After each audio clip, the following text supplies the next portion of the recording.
हाय दोस्तों, कैसे हैं आप सभी। मैं डॉक्टर अनिल फिर से अपने यूट्यूब चैनल पर आप सभी का स्वागत करता हूं और आशा कर रहा हूं सभी ठीक है, मस्त एंजॉय कर रहे हैं।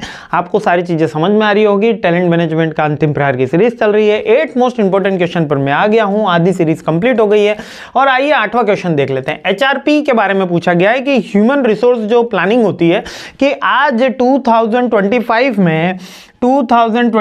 में मेरे पास 70 एम्प्लॉयज़ हैं और 2030 में मुझे 200 एम्प्लॉयज़ की रिक्वायरमेंट होगी 5 साल के अंदर। और कितने स्किल्ड चाहिए, कितने अनस्किल्ड चाहिए, कितने सेमी स्किल्ड चाहिए, उसके कैटेगराइज कर रखा है। इसी के अकॉर्डिंग मैं आज जो प्लानिंग कर रहा हूं इस रिक्वायरमेंट के अकॉर्डिंग, वही HRP कहलाती है। तो इसकी बेसिकली प्रोसेस क्या है, इसके अंदर सबसे पहले अपन एनवायरनमेंट को स्कैन करते हैं, यानी कि करंट मैन पावर अपने पास कितनी है। उसके अलावा एक्सटर्नल फैक्टर्स, इसके अंदर कितने सारे वर्क करने वाले हैं, मिनिमम वेजेस क्या होने वाली है, इंप्लॉय के लिए ग्रेचुइटी, PF के क्या लॉस बने हुए हैं, इनको अपन एनालाइज करते हैं। उसके बाद अपन ऑर्गेनाइजेशन और मार्केट में कौन कौन से नए इंस्टीट्यूट्स आए हैं, कौन कौन से पोजीशंस के लिए अपन को रिक्वायरमेंट है, वो चेक कर रहे होते हैं। इसके बाद अपन ऑर्गेनाइजेशन की प्लानिंग कर रहे होते हैं। यानी पहले यहां पर ये याद रखिएगा, HRP का मतलब ही ये है कि यहां पे जो एग्जांपल दिया है मैंने 70 से 200 कैसे हुआ, 70 से 200 कैसे हुआ। तो सबसे पहले मैंने एनवायरनमेंट को स्कैन करा। उसके बाद मुझे पता चल रहा है कि 200 की रिक्वायरमेंट होगी या 20 की रिक्वायरमेंट होगी। हो सकता है AI आने के बाद मेरी जो रिक्वायरमेंट है वो 70 की जगह कितने की हो जाए, 20 एम्प्लॉय की हो जाए या 2 एम्प्लॉय की हो जाए। Anything is possible. आज जो काम आप कर रहे हो सकता है कि कल आपके बदले में AI वो काम कर रहा हो। कोई एक टीचर आपको पढ़ा रहा हो, आनंद की जगह कोई टीचर की जगह AI आपको पढ़ा रहा हो, है ना। एंकरिंग में तो शुरू हो ही गया है। तो एनवायरमेंटल को स्कैन किया जाएगा। उसके बाद ऑर्गेनाइजेशन को स्कैन किया जाएगा कि उसकी क्या फंक्शनैलिटी है, उसके क्या गोल्स हैं, करंट वर्कफोर्स कितनी है उसके पास, और वर्कफोर्स में कितनी डाइवर्सिटी है, यानी कि स्किल्ड कितने हैं, अनस्किल्ड कितने हैं, मल्टी पोजिशन पे कौन कौन काम कर सकता है। फिर डिमांड की फोरकास्ट करी जाएगी कि हाँ भाई मेरे पास इतने हैं, भविष्य में इतनी डिमांड होने वाली है, उसके अकॉर्डिंग मेरे को इतनी डिमांड चाहिए।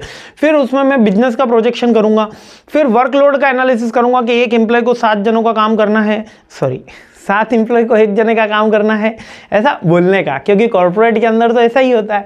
पर वर्कलोड का एनालिसिस करा जाएगा। इसके बाद टर्नओवर और रिटेंशन का भी मेरे को ध्यान रखा जाएगा कि जो 20 आदमी अभी मेरे पास काम कर रहे हैं, 30 आदमी काम कर रहे हैं, क्या भविष्य में वो रहेंगे या नहीं रहेंगे, वो रिटेन करेंगे कि नहीं करेंगे, और उनको रिटेन करने के लिए कौन सी एक्टिविटी। और उसके बाद मैं सप्लाई का फोरकास्ट करूंगा। सप्लाई का फोरकास्ट मतलब कितने पास आउट हो रहे हैं, कितने एवरेज पॉपुलेशन ग्रोथ हो रही है, इंटरनल टैलेंट के अंदर कितनी हम स्किल सेट उनकी डेवलप कर पाएंगे, क्या एक्सटर्नल के एक्टिविटीज़ में, एक्सटर्नल के अंदर तो अपन समझाते हैं, इंटरनल में कौन सी ट्रेनिंग डेवलपमेंट वर्कफोर्स के वर्कशॉप की एक्टिविटीज़ होगी। एक्सटर्नल के अंदर अपन चेक करेंगे कि कितनी पॉपुलेशन बढ़ रही है, कहाँ पर फास्ट ग्रोइंग इकोनॉमी हो रही है, और फिर इस गैप को एनालिसिस करेंगे कि 70 है 200 पे जाना है तो कितना गैप आ रहा है, कौन से स्किल सेट का गैप आ रहा है, और उसको अपन एड्रेस करेंगे। उसके बाद अपन एक प्लान बनाएंगे। ठीक है, अब प्लानिंग हो रही है कि अपन प्लान बनाया कि भाई मैं 50 तो एक्सटर्नल थर्ड पार्टी से लूँगा, 50 मैं कॉलेज रिक्रूटमेंट करूँगा, 20 मैं अपने ही एम्प्लॉय को इम्प्रूव करूँगा, ट्रेनिंग एंड डेवलपमेंट का काम करूँगा, रिक्रूटमेंट में मेरे को इतना पैसा लगाना होगा, और फिर इसको प्लान को इम्प्लीमेंट कर देंगे। यही अपना क्या है, HRP है। HRP process.